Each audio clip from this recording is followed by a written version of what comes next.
Sur Radio Pays, nous sommes depuis le village de Sainte-Rose de Lima avec Philippe Chambrier qui est adjoint à la mairie de Matoury, organisatrice de cette journée à l'occasion de la mémoire des peuples autochtones. Bonjour.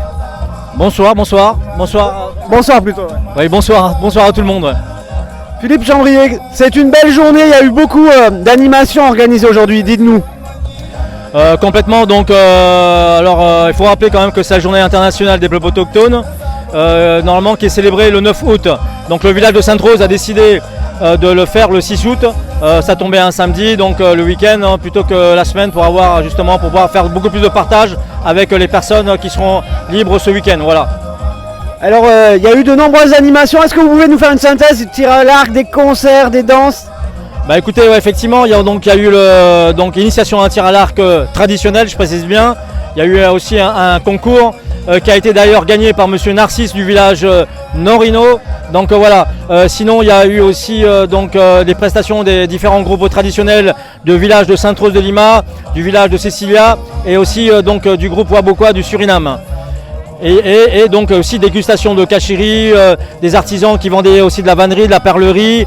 Donc voilà, c'était un petit peu un mélange de tout cela, justement pour pouvoir montrer un petit peu les traditions et cultures amérindiennes du territoire guyanais. Voilà. Les Arawaks bien évidemment étaient présents, Sainte-Rose de Lima, Cecilia, mais aussi les villages d'autres communautés amérindiennes étaient présentes. Hein. Oui, complètement. Donc cette journée internationale, elle est fêtée pas que par les Arawaks, elle est fêtée aussi par les 6 peuples qui sont sur le territoire, donc que ce soit bien à l'intérieur que sur le littoral.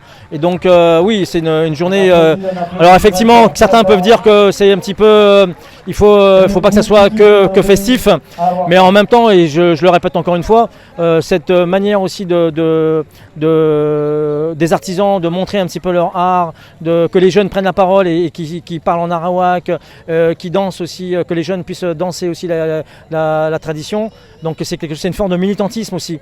Donc effectivement, aujourd'hui c'est notre jour à nous et j'espère qu'on pourra justement le développer mieux que ça. Voilà. Et une vraie mobilisation des habitants ici à Sainte-Rose de Lima, vraiment tous quasiment sont présents. Oui, tout à fait. Donc, alors faut souligner quand même que cet événement est soutenu et accompagné par la mairie de Matoury. Et aussi par la CACL. Donc effectivement, sans ce soutien, on aurait un petit peu eu du mal à ce que cet événement soit aussi important qu'aujourd'hui.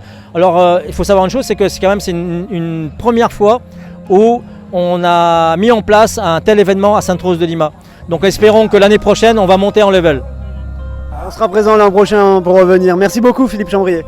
Merci à vous tous et je vous conseille de venir voir le spectacle des femmes puissantes qui se déroulera tout à l'heure, la danse du feu, et aussi la soirée musicale du groupe de Suriname Kurupa et de Lion Family et de Michel Jubitana.